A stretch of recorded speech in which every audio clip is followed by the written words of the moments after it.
Quero dar boas-vindas a você nesse encontro de reflexão bíblica e teológica, o nosso fórum de segundas-feiras. O nosso tema deste ano de 2011 é Conheça Sua Bíblia.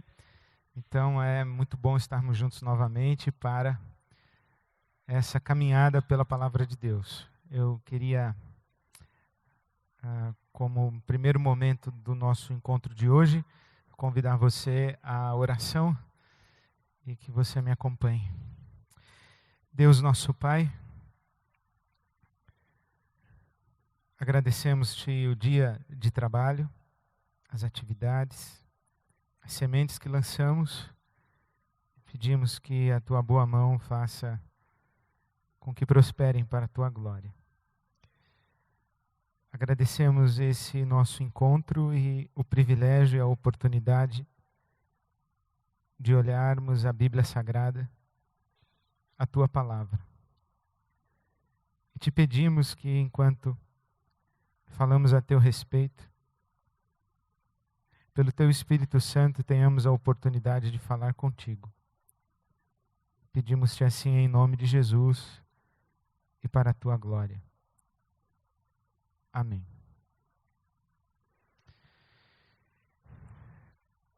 Conheça a sua Bíblia. Eu, a título de introdução para essa noite, gostaria de chamar a sua atenção para isso que eu chamaria de o tema central da Bíblia Sagrada. Pelo menos o tema central da Bíblia Sagrada a respeito da Bíblia Sagrada. Ou o tema central da Bíblia Sagrada enquanto nós estamos tentando entender a Bíblia Sagrada. Se eu compreendo bem por que foi que Deus escreveu um livro, essa pergunta que está por trás desta afirmação, o tema central da Bíblia Sagrada, por que foi que Deus escreveu um livro? Eu escolho parafrasear o Alberto Caeiro, que é um heterônimo do Fernando Pessoa. Ele diz assim: o universo não é uma ideia minha. Minha ideia do universo é que é uma ideia minha. Parafraseando o Alberto Caeiro, eu diria que Deus não é uma ideia minha. A minha ideia de Deus é que é uma ideia minha. Deus não é uma ideia nossa. A nossa ideia de Deus é que é uma ideia nossa. Há uma diferença entre Deus em si, se podemos falar assim, e a ideia que nós temos a respeito de Deus. Entre aquilo que Deus é e aquilo que pensamos que Ele seja. Aquilo que Deus é em si e as imagens que temos a respeito dEle. A compreensão que temos a respeito dEle. A percepção que temos a respeito dEle. Então, usando essa fala, ou esta expressão do Alberto Caeiro, e parafraseando, dizendo que Deus não é uma ideia minha. A ideia que tenho de Deus é que é uma ideia minha. Eu diria que o tema central da Bíblia Sagrada é o monoteísmo. O tema central da Bíblia Sagrada é Deus. Porque quando falamos na Bíblia Sagrada, nós falamos da revelação de Deus. Deus se revelando. Então, a Bíblia Sagrada é Deus mostrando a si mesmo. E partilhando conosco a ideia que Ele tem a respeito dEle mesmo.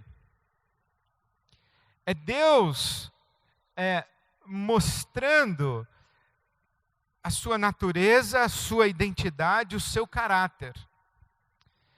Então, o tema central da Bíblia Sagrada é o monoteísmo. E por que eu digo que é o monoteísmo e não Deus? Porque acredito, e não estou sozinho, que a grande invenção do judaísmo é o monoteísmo. Se os judeus não tivessem contribuído com mais nada na história da civilização humana, e tivessem apenas oferecido essa ideia de que só existe um Deus, já teriam feito algo extraordinário e incomparável. Esta afirmação de que existe apenas um Deus é o monoteísmo. E acho que é importante nós também compreendermos o que está por trás da expressão monoteísmo ou desta afirmação de que só existe um Deus. Não é que o Deus da Bíblia Sagrada é o maior de todos os deuses, é o mais poderoso de todos os deuses. Ele é o único. Ele não é o mais poderoso de todos, porque não existem outros, é um só existe um Deus. E a Bíblia Sagrada, ela é o registro da revelação desse único Deus. Ou, por assim dizer, é a própria revelação desse único Deus, que se mostra na história de um povo. E esse povo, ele existe em meio a outros povos. E todos estes outros povos têm compreensões e percepções do divino e das divindades. A Bíblia Sagrada é o registro de como nessa história desse um povo, o povo hebreu, o povo descendente de Abraão, vai percebendo uma natureza, uma identidade e um caráter de um Deus, e vai descobrindo que esse um Deus não é um entre vários, mas é único. Então, a Bíblia Sagrada trata disso. É o processo através do qual, se eu posso afirmar isso, o que creio a Bíblia Sagrada é o processo através do qual a consciência da humanidade vai se apropriando da realidade da existência ou da existência de um só Deus.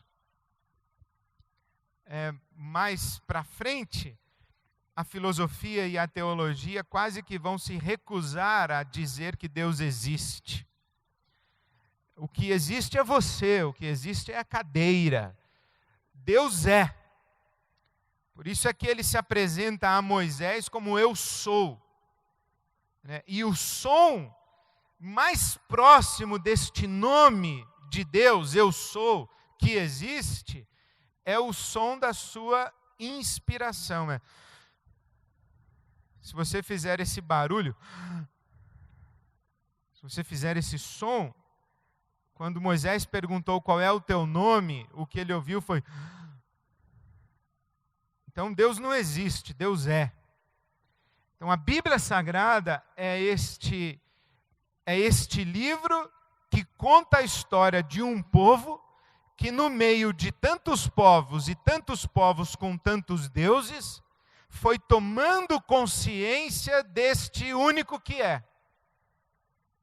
Então o tema central da Bíblia Sagrada, eu escolho a palavra monoteísmo no lugar de Deus, para que transmita esta compreensão de que há um só Deus, e a Bíblia é a revelação ou a autorrevelação desse um só Deus.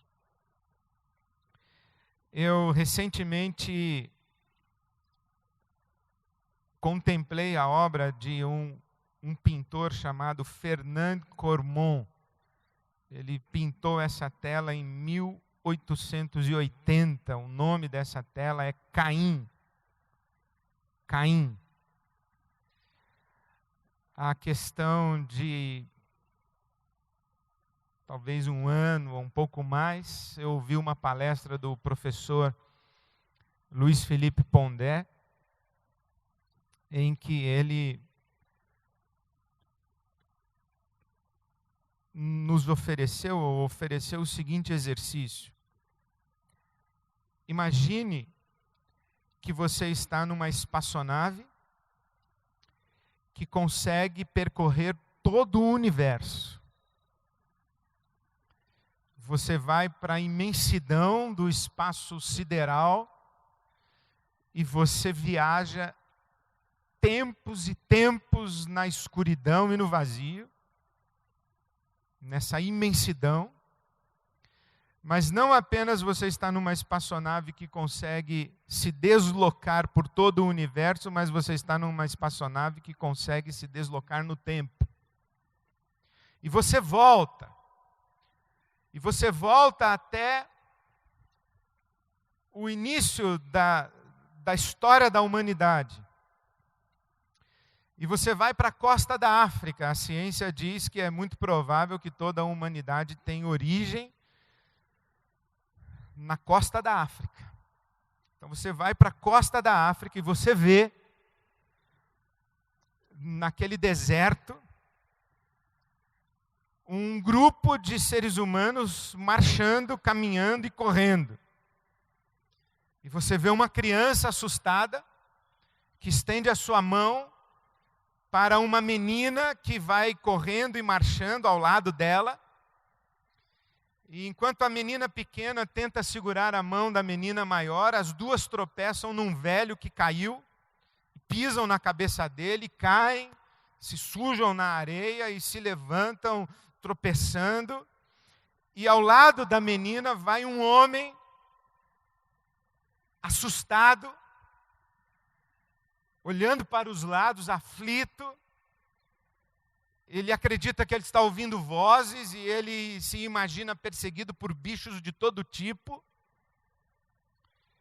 E ele vai com uma mulher ao lado dele, e a mulher tem uma barriga muito grande, dentro dessa barriga um feto que já não está mais vivo. E na sua pequenina caravana, algumas poucas crianças de colo, alguns outros homens assustados, algumas outras mulheres que se arrastam cansadas. Eles carregam bichos que acabaram de matar e ainda estão ensanguentados. E no meio dessa caminhada, a menina vê alguma coisa se mexer na terra, ela se abaixa e pega. Você, olhando da sua espaçonave, tem a sensação de que ela pegou um verme. É um negócio que se mexe na mão dela e ela come aquele bicho empoeirado ou cheio de terra. E aquela mulher que tem a barriga grande, ela está agonizando de dores. E ela cai no chão, olha para o alto e tem a sensação que lá existe um ser assustador que vai devorá-la a qualquer momento. E então termina o professor Luiz Felipe Pondé dizendo que esses são os nossos ancestrais, são os nossos antepassados. Eu ouvi essa história, deve ter bem uns 2 anos. Mas quando há poucos dias eu contemplei essa tela chamada Caim, eu lembrei da descrição. Você imagina, você conhece a história de Caim, que matou o seu irmão, e que foi então expulso da presença de Deus e recebeu um sinal para que ele não fosse morto. E a Bíblia Sagrada diz que foi um sinal que o protegeu de ser morto, mas eu penso que foi um sinal que o condenou à vida. Não apenas foi um sinal que o protegeu de ser morto, mas foi um sinal que o condenou a continuar vivo depois de matar o irmão e depois de ter sido rejeitado por esse Deus, esse ser aí. Porque você imagina, Adão e Eva, o primeiro casal, os seus filhos, Caim e Abel. Adão e Eva estão expulsos do paraíso. Caim e Abel estão expulsos do paraíso, eles estão do lado de fora. Deus não é mais aquele ser amigável e amistoso do paraíso. Deus é o juiz que os expulsou. Eles tentam se apresentar para esse Deus, que eles não fazem muita ideia de quem seja, nem como seja. Eles não fazem muita ideia de quais são os critérios desse Deus. Esse Deus para eles é razoavelmente desconhecido. Um oferece um bicho, o outro oferece fruto da terra. o que oferece um bicho recebe o favor desse Deus, o que oferece fruto da terra é rejeitado por esse Deus. Então eles estão fora do paraíso diante de um ser que tem o poder de destruí-los e esse camarada chamado Caim não conseguiu conquistar o favor deste ser. Cresce no coração dele a inveja pelo irmão que é agraciado deste ser. Ele mata o irmão, é advertido por essa divindade, ou por esse ser supremo, ou por esse Deus, digamos assim. É advertido, o pecado está aí à tua porta e a ti compete dominá-lo, mas ele não domina o pecado, ele mata o irmão. Agora ele tem uma culpa diante do pai, Adão, ele tem uma culpa diante da mãe, a Eva, ele tem uma culpa diante desse Deus, ele tem um irmão morto, a mão está suja de sangue, esse Deus aparece novamente e o expulsa pela terceira vez. Porque a primeira expulsão é a expulsão do paraíso, a segunda é a rejeição do seu sacrifício, e a terceira é a condenação pelo seu crime. Então ele é lançado e sai carregando o que pode como um errante, né? Caim é um errante. Eu me pergunto, o que é possível para esse camarada saber a respeito de Deus? Agora, viaje no tempo novamente e chegue numa igreja que lê o Evangelho segundo São João e diz que Deus amou o mundo de tal maneira que deu o seu Filho unigênito para que todo aquele que nele crê não pereça, mas tenha vida eterna. E você vê um pastor explicar que esse Filho unigênito é Jesus de Nazaré, e que Jesus de Nazaré morreu no seu lugar e no meu, como prova do amor de Deus, porque o mesmo João que escreveu esse evangelho que você está estudando na sua igreja evangélica, escreveu uma carta, uma epístola em que ele apresenta uma definição de Deus, dizendo Deus é amor. E quando você lê Deus é amor, você se lembra de Jesus, você se lembra da cruz, você se lembra de tudo o que o seu pai falou para você, que a sua mãe, que o papai do céu é bom, que o papai do céu é maravilhoso, e que o papai do céu nos deu essa comidinha, e que o papai do céu nos deu essa caminha, e que o papai do céu nos deu esse remedinho, e que o papai do céu nos deu essas férias maravilhosas, e que o papai do céu é cheio de misericórdia, é cheio de amor e de compaixão, e você pensa em tudo isso e compara essa compreensão que você tem de Deus, que Deus é amor, porque você ouve falar desse papai do céu desde que você é pequenininho e pequenininha, com o Caim, que é errante na terra, tendo o pai expulso do paraíso, tendo seu sacrifício de oferta a Deus rejeitado e tendo as mãos sujas de sangue por ter assassinado seu irmão, e tendo lá no alto os olhos esbugalhados de um Deus cheio de ira, que derrama sobre ele juízo e o condena a viver com a sua culpa e a errar sobre a terra.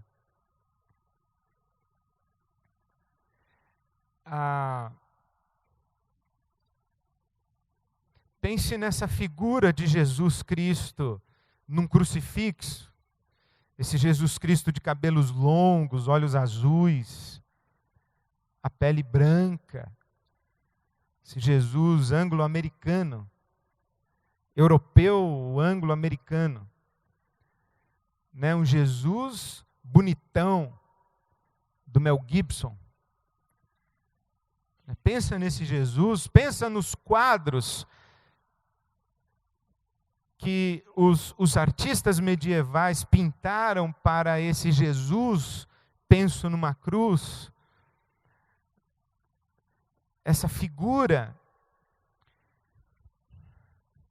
e debaixo dessa figura escrito é o Cordeiro de Deus, que tira o pecado do mundo, ou debaixo dessa figura Deus é amor. E pensa no Caim, a distância que existe entre essas duas percepções de Deus.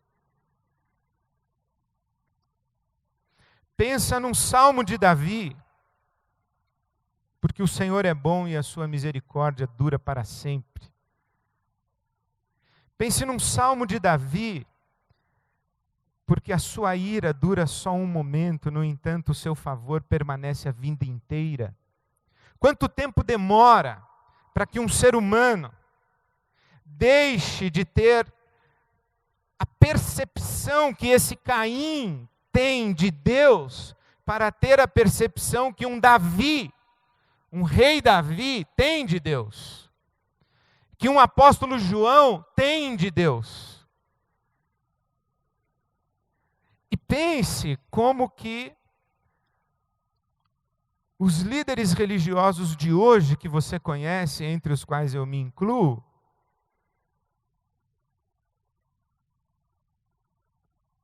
pense na percepção que os líderes religiosos de hoje têm a respeito de Deus. O Caim, o rei Davi, o apóstolo João e um bispo, ou um pastor evangélico. O que existe de coerência entre essas percepções de Deus? Qual foi o máximo de percepção, ou qual foi o máximo aproximado da percepção de Deus?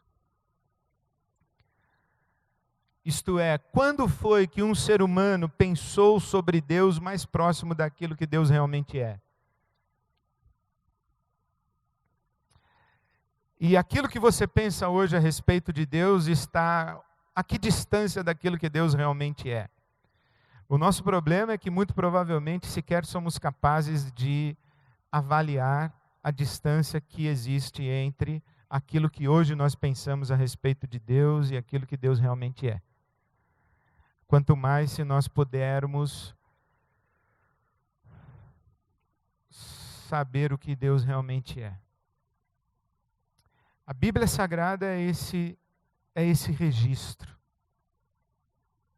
de como a humanidade sai de Caim, o errante, passa por Abraão, Isaac, Jacó, José, Moisés,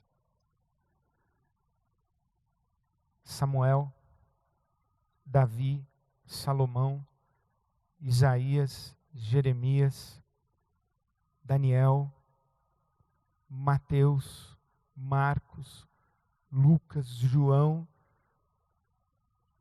Paulo, apóstolo. E aí começa a cair. E nós estamos no ano de 2011. Aqui em cima tem o ápice, que é Jesus de Nazaré. O Velho Testamento vai preparando esse Jesus que chega, e o Novo Testamento traduz esse Jesus que chega para revelar a natureza, o caráter e a identidade desse Deus que olhou lá de cima para Caim, o errante. Então a Bíblia Sagrada tem esta finalidade e tem esta relevância na história da humanidade. Não é sem razão que a Bíblia Sagrada é o texto mais conhecido e, na verdade, não necessariamente a Bíblia Sagrada, mas com certeza a Bíblia Hebraica, o texto mais conhecido da humanidade. E essa Bíblia Hebraica que nós, cristãos, chamamos de Velho ou Antigo Testamento, dá origem ao judaísmo, ao islamismo e ao cristianismo, as três religiões consideradas monoteístas da civilização humana.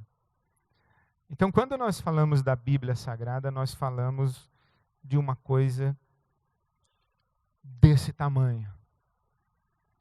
Por isso é que eu creio que o tema central da Bíblia Sagrada é o monoteísmo. Feito esse preâmbulo, vamos facilitar agora as coisas e pedir licença ao sagrado e ao Deus da palavra de Deus, para nós tratarmos esse livro como uma peça literária. Uma peça literária. Então, vamos olhar para esse livro, a sua estrutura, a sua linha narrativa, etc., etc. É o que nós vamos começar a fazer daqui para frente, por alguns encontros, para depois nós voltarmos a pisar no solo sagrado do conteúdo da Bíblia. Então, coisa fácil. O Velho Testamento é assim dividido. O Velho Testamento é o arco do triunfo. Na primeira coluna, à sua esquerda, você encontra 5:12. No meio, 5. E na coluna da direita, 5:12. Você vai memorizar isso fácil. Aí estão todos os livros do Velho Testamento, da Bíblia chamada protestante, né? Nós já estudamos isso no outro encontro. Nosso Velho Testamento, nós que somos protestantes, tem 39 livros. Quantos livros tem o Novo Testamento? 27. Fácil de gravar. 39 no Velho. 3 vezes 9, 27 no Novo. Está vendo aí? Cabalístico. Então, 39, 27. Então, os 39 do Velho Testamento estão assim divididos. 5, os 5 primeiros da sua coluna da esquerda, Pentateuco.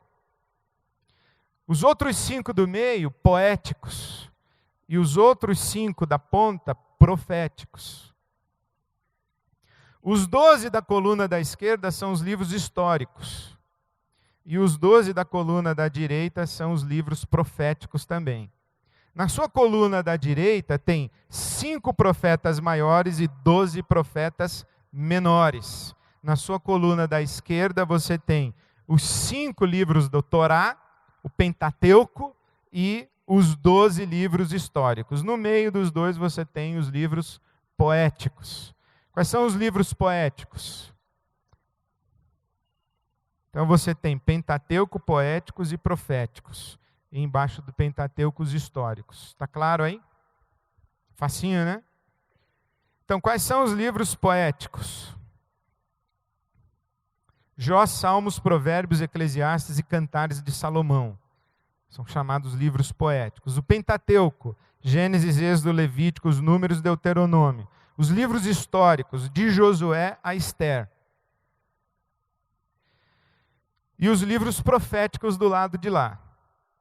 Eu aprendi isso num seminário que eu fiz em 1990, 89, mais ou menos, chamado Caminhada Bíblica. O autor deste seminário, o camarada que bolou essa maneira de ensinar a Bíblia, chama-se Bruce Wilkinson.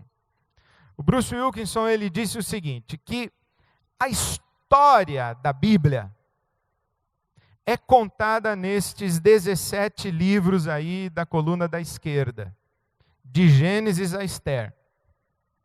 A história do povo hebreu. Os livros poéticos falam dos sentimentos dessas pessoas que viveram a história. Então, por exemplo, o Salmos está lá no livro poético. Tem um Salmo de Davi, mas a história mesmo de Davi está no primeiro livro de Samuel. Então, a história, se você lê de Gênesis a Ester, você lê a história.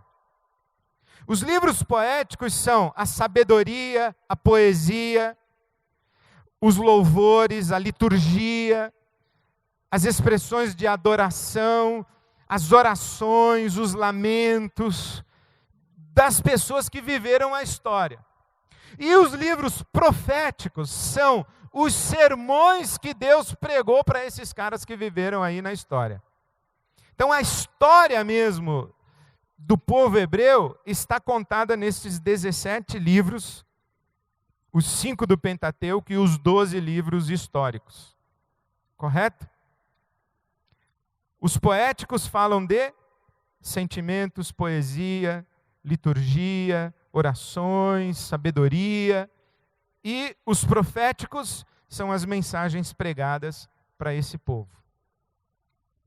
Essa história dos livros aqui, desses 17 primeiros livros, está vendo aqui da coluna da esquerda, a história do Pentateuco e dos livros históricos, então ela está dividida em períodos, e é importante você gravar quais são os principais períodos dessa história e dessa narrativa bíblica. Criação, Gênesis, capítulos 1 e 2, a queda, no capítulo 3, expulsão do paraíso, dilúvio no capítulo 6, Babel no capítulo 11, aliança abrâmica, ou abraâmica, né? Está errado aqui, abraâmica, a aliança abraâmica, essa aliança de Deus com Abraão, eu trarei uma descendência, eu farei de ti uma grande nação, é Gênesis capítulo 12. Gênesis capítulo 12 começa a história do povo hebreu. Aí vem os patriarcas. Abraão, Isaac, Jacó e alguns estudiosos colocam José. Gênesis conta só isso. Vai até a história de José quando José chega no Egito. Correto? No Egito. No Egito, isso aqui vai ficar disponível no site para você. Não se preocupe em copiar, porque todos os slides estão disponíveis no site para você. No Egito, aí você encontra a história de José no Egito. Você vê a escravidão desse povo, uma escravidão que dura quantos anos? Quantos? Quanto tempo o povo hebreu fica escravo no Egito? 420 anos. 420 anos. Procura na sua Bíblia que você vai achar. 420. Nós costumamos falar 400, mas não. São 420 anos de escravidão no Egito. Depois de 420 anos de escravidão no Egito, aparece essa figura extraordinária chamada Moisés.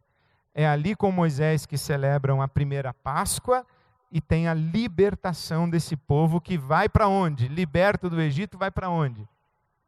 Vai para a terra de Canaã.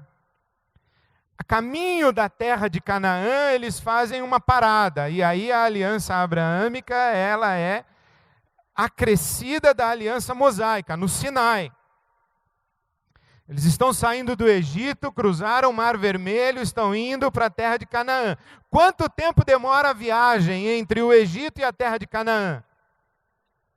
Quanto? 3 meses. 3 meses. 3 meses depois que eles saem do Egito, eles chegam na margem de Canaã. 3 meses. Aí Moisés escolhe 12 espias. Mas nessa parada aí no Sinai, eles recebem as tábuas da lei, eles recebem as orientações sobre os levitas e os sacerdotes e as orientações a respeito do tabernáculo. A aliança mosaica está aí, nos livros de Êxodo, de Levíticos e de Números, conta essa história daí. Correto? Terra prometida. 3 meses depois eles chegaram na terra prometida. Josué e Calebe são os únicos 2 espias dos 12 que foram olhar a terra. Lembra dessa história? 3 meses de viagem, chegaram lá, olharam a terra, voltaram os 12 espias e falaram: olha pessoal, a terra é maravilhosa, mas o pessoal que mora lá é grande. A terra é habitada por gigantes. Aí a comissão de 12 se reúne, 10 votam para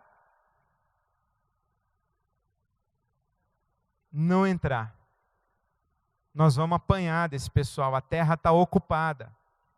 E Josué e Calebe dizem: não, Deus vai nos dar essa terra, Ele prometeu que daria, Ele vai dar essa terra para nós. Só que Josué e Caleb são vencidos. Então o que é que Deus faz? Pega essa geração que saiu do Egito, anda com ela no deserto durante 40 anos, aí morre todo mundo, menos Josué e Caleb. Morre todo mundo, aí tem uma outra geração. Então, primeira viagem, 3 meses. A segunda viagem, 40 anos. A segunda geração, então, para na porta de Canaã. Mas antes de parar na porta de Canaã novamente, Deus renova com a segunda geração a lei. Por isso que você vai ler na sua Bíblia, você tem os 10 mandamentos em Êxodo 20, e você tem os 10 mandamentos em Deuteronômio 5. O que é Deuteronômio? A nova lei. Deuteronomos. A nova lei, mas não é nova no sentido de outra, é a repetição da lei. Êxodo 20 é a lei para a primeira geração. Essa que morreu no deserto aí nos 40 anos. A nova geração para de novo, e aí tem Deuteronômio 5, a repetição da lei. Moisés reúne o povo e fala: pessoal, é o seguinte, primeira geração morreu porque não quis entrar, agora é a nossa vez, vamos decidir se a gente vai entrar ou não vai entrar. E antes de vocês decidirem, deixa eu rememorar para vocês aqui o projeto de nação que Deus quer colocar nessa terra. Então ele dá Deuteronômio, repete toda a lei para a segunda geração. Aí eles entram na terra. Deuteronômio, conquista da terra prometida, e eles na terra prometida dividem a terra entre as 12 tribos. Então dividiram a terra em quantas partes? 11 partes. Porque eram 12 tribos, mas a tribo dos levitas não tinha terra. Por quê? Vivia da oferta dos dízimos e das contribuições das outras 11 tribos. Então a terra foi ocupada por 12 tribos, mas dividida em 11 partes. E nesse período, Israel, ou o povo que está se estabelecendo ali, essa nação, tem um governo. Como que Israel é governado? Pelos juízes. Aí é que você entende o livro dos juízes. Está entendendo? Ó, Gênesis contou a história da criação, a queda, expulsão do paraíso, dilúvio, Babel e Abraão. Aí contou a história dos patriarcas até José, quando José chega no Egito e os descendentes de Abraão se multiplicam no Egito. São libertos com Moisés. Aí nós já estamos no livro do Êxodo. Aí eles param, refugam. Números é a peregrinação pelo deserto. Deuteronômio é a repetição da lei do Sinai. E Levíticos é o detalhamento da lei que Moisés dá para esse povo daí. Aí eles entram na terra, o livro de Josué. O livro de Josué conta a conquista da terra, e o livro dos Juízes conta como vivia esse povo na terra de Canaã, que eles acabaram de conquistar. Juízes. O último juiz foi um camarada chamado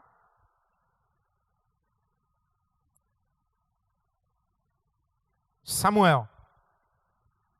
Samuel é o último dos juízes. E é Samuel que recebe uma comitiva lá do povo que diz assim: Samuel, é o seguinte, nós observamos que todas as nações em volta têm um rei, nós queremos um rei também. Samuel então vai falar com Deus e diz assim: Deus, os caras querem um rei. E Samuel fica muito triste porque ele se sente rejeitado como governante. Ele se sente rejeitado como governante. E Deus diz para ele: olha, o povo não está te rejeitando a ti como governante, mas a mim como Deus.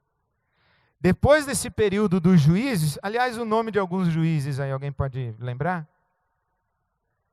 Débora, Sansão, Gideão, Jefté, e por aí vai. A gente vai estudar os juízes depois, detalhadamente, cada período desse da história. Uma vez que o povo pede um rei, Israel entra num período chamado de Reino Unido. Eles vivem mais ou menos 400 anos na terra de Canaã sem um rei. Eles vivem lá no período dos juízes mais ou menos uns 400 anos. Aí eles pedem um rei, aí entra o período do Reino Unido. As 12 tribos, então, obedecem a um único rei. O primeiro rei é Saul, o segundo rei é Davi, e o terceiro rei é Salomão. 40 anos de reinado para cada um deles. 40 anos para Saul, 40 para Davi, 40 para Salomão. Reino unido. Israel é um povo só, um território só, um estado só, um rei só. Quando acontece isso, de Salomão morrer, o filho dele, Roboão, herda o trono. E aí a Bíblia vai contar que Roboão vai se aconselhar com os amigos dele da faculdade e diz o seguinte: o meu pai foi linha dura. Ele arrecadou muito imposto. Também para construir o templo que ele construiu, teve que arrecadar muito imposto. Então o Salomão castigou o povo com o imposto. E o Roboão vai perguntar para os amigos dele. Tinha acabado de chegar de Harvard, fez um curso lá sobre governo. E ele conversa com o pessoal de Harvard. Fala, escuta, o que eu faço? Os ministros do tempo do pai dele, o Salomão, dizem, pega leve, o povo está extenuado, o povo está espoliado. Pega leve com esse povo. O Roboão diz o seguinte, pega leve coisa nenhuma, senão esse povo não vai me respeitar. Eu vou multiplicar a dor desse povo e eu vou ser ainda mais pesado que o meu pai. A coxa do meu pai será o meu dedo mindinho. Essa é a fala de Roboão. Aí surge um cara no reino chamado Jeroboão e lidera uma rebelião, uma revolta, e o reino se divide. O reino se divide. O reino do norte, 10 tribos seguem Jeroboão e apenas 2 tribos ficam com Roboão. Reino do norte vai se chamar Israel, reino do sul vai se chamar Judá. Capital do reino do norte, Samaria. Capital do reino do sul, Jerusalém. Então é reino dividido, aí entra num período de 400 anos. É nesse tempo do reino aí dividido que surgem os profetas. Os profetas começam a pregar para esse tempo aí, porque olha, o reino do norte teve uma sucessão de reis. Quantos foram? 19. O reino do sul teve uma sucessão de reis. Quantos foram? 20. O reino do norte teve... o reino do sul, dos 20, teve 8 reis que foram fiéis a Deus. Josias, Ezequias, 8 de 20. No reino do norte, de 19, quantos? 0. Nenhum fiel a Deus. Então, quando chega o ano 722 a.C., 722 a.C., a Assíria, capital Nínive, invade o reino do norte e manda todo mundo embora e toma posse do território. Aí os profetas vão para o reino do sul e começam a dizer, vocês viram o que aconteceu no reino do norte. Os caras não foram fiéis, Deus deu um espalha-brasa lá, voou pena para tudo que foi lado. É bom vocês colocarem a casa em ordem, é bom vocês abandonarem a idolatria de vocês, a imoralidade de vocês, vocês se aprumem aí no sul, porque o norte foi para o espaço.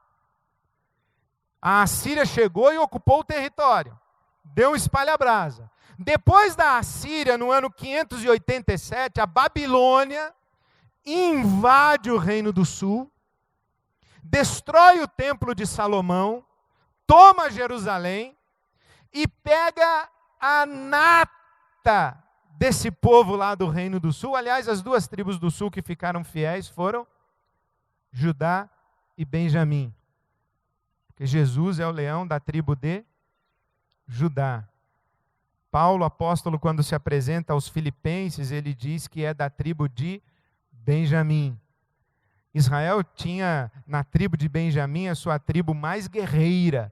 Israel formava-se para a guerra numa numa estrutura militar, uma estratégia militar assim de um triângulo, como se fosse a ponta de uma lança. O exército de Israel lutava contra os seus inimigos. E a primeira tribo que fazia a ponta do exército de Israel era a tribo de Benjamim.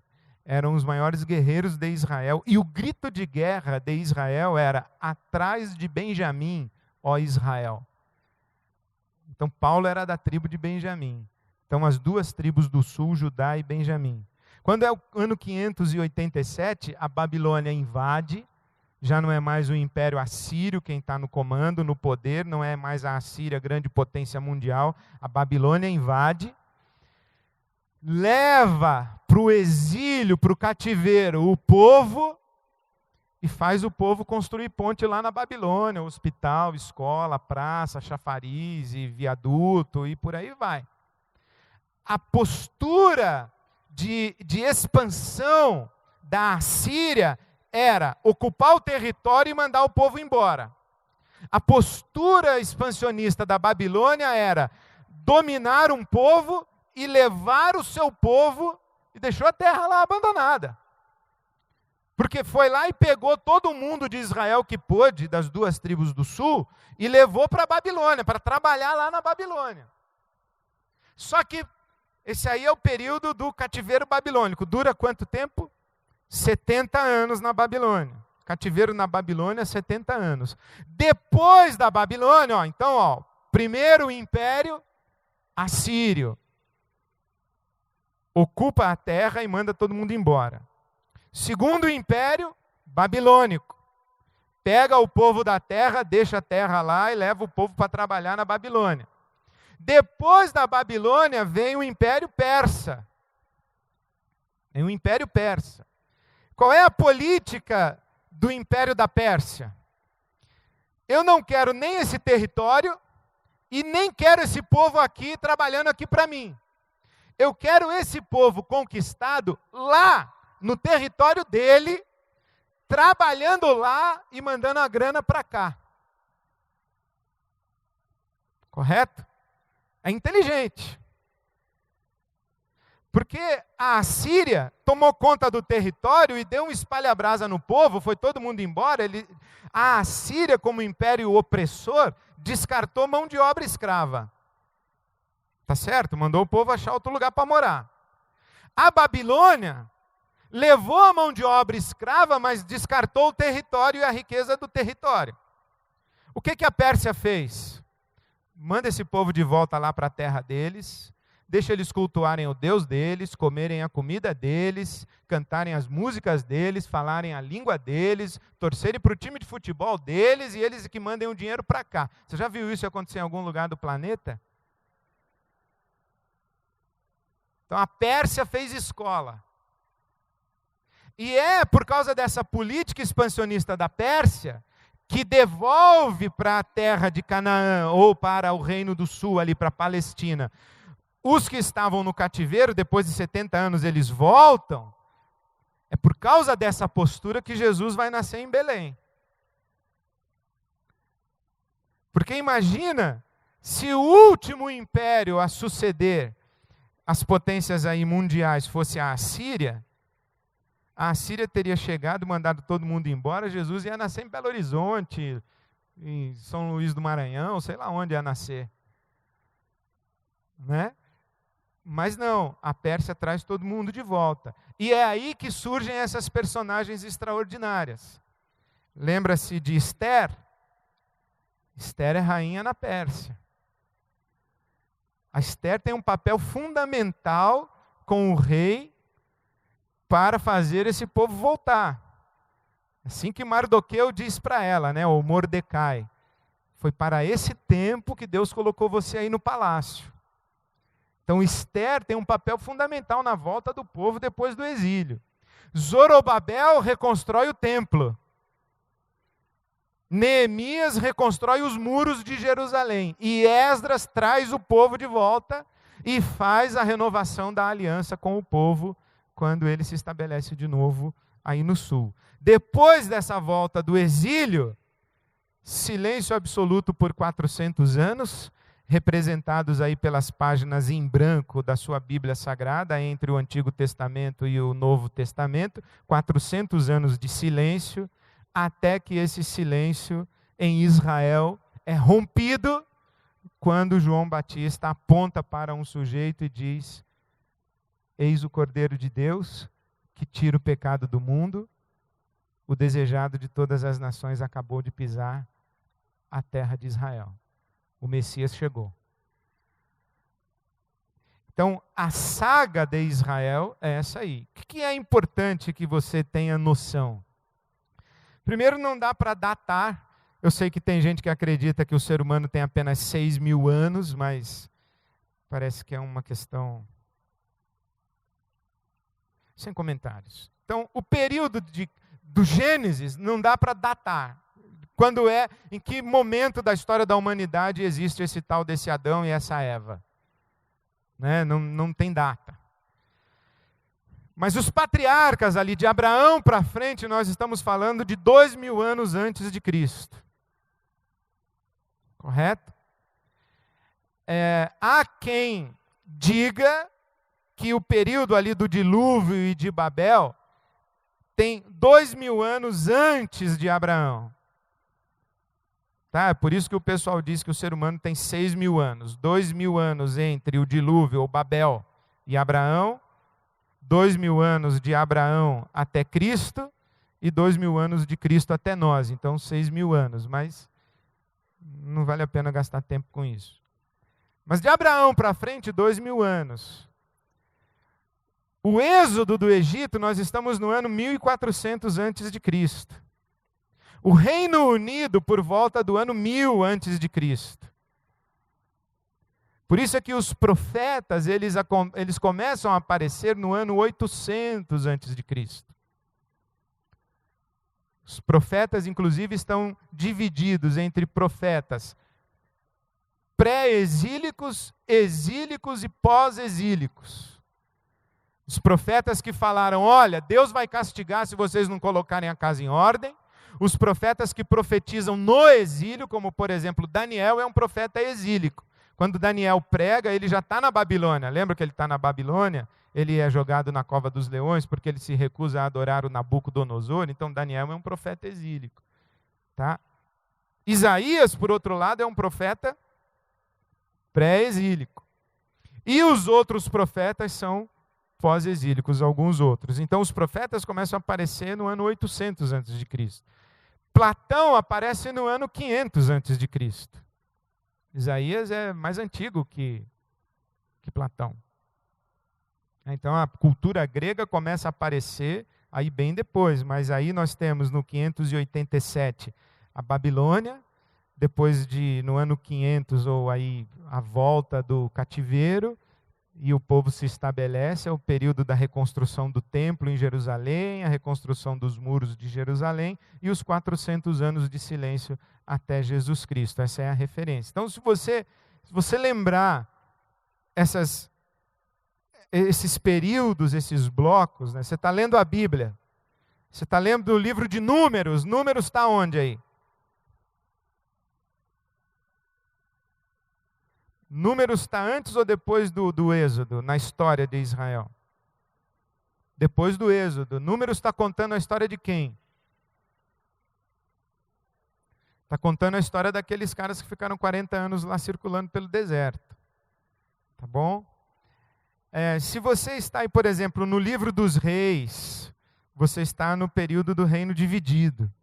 Se você está lendo o livro de Samuel, a história de Davi, Saul, Salomão, você está no período do Reino Unido. Está vendo? Você está lendo Josué, você está lendo a conquista da terra.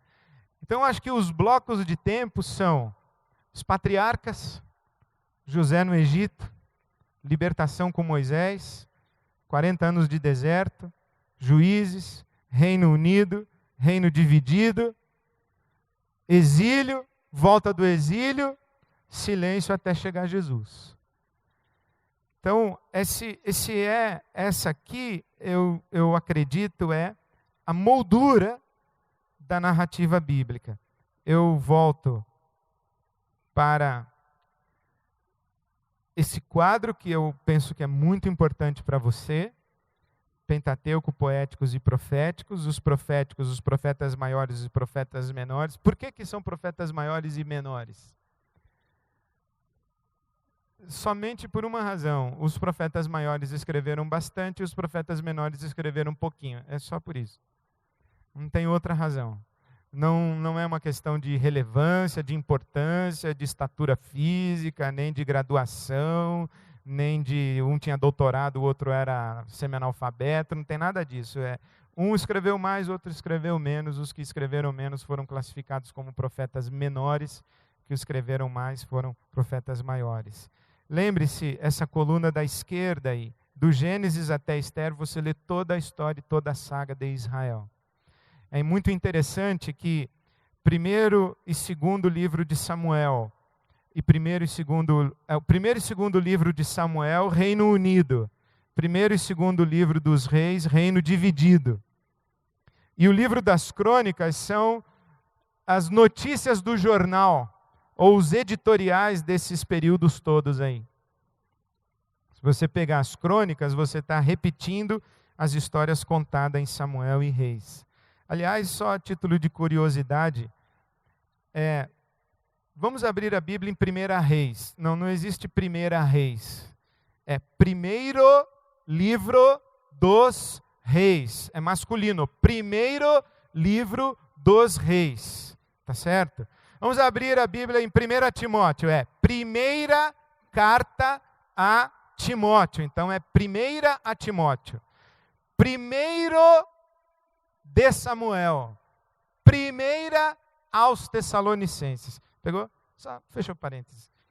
Então, é importante você saber essa estrutura aqui do Velho Testamento e é importante você ter uma compreensão de quais são os grandes blocos de tempo em que essa história aí está sendo contada. E eu insisto que enquanto nós estivermos olhando essa história, ao longo dos nossos próximos encontros, nós estaremos em busca de identificar esse Deus que vai se revelando e se apresentando como o único Deus. Quem é esse Deus? Qual a identidade dele, qual o caráter dele? Ele como o único que se revela a partir de um povo, mas que tem ambições universais, que são explicitadas nas últimas palavras de Jesus, antes de sua ascensão. Vocês serão cheios do Espírito Santo e serão minhas testemunhas tanto em Jerusalém, como em toda a Judéia e Samaria e até os confins da terra. Porque esse Deus que se apresenta e se revela a um povo a partir de Jerusalém, a partir de Sião, a partir da descendência de Abraão, esse Deus, ele é o único sobre todo o universo e até, no nosso caso, os confins da terra. A minha oração é que, ao longo desses encontros, nós sejamos capazes de conhecer melhor a história de Israel e conhecer melhor esse Deus e Pai de nosso Senhor Jesus Cristo. Amém.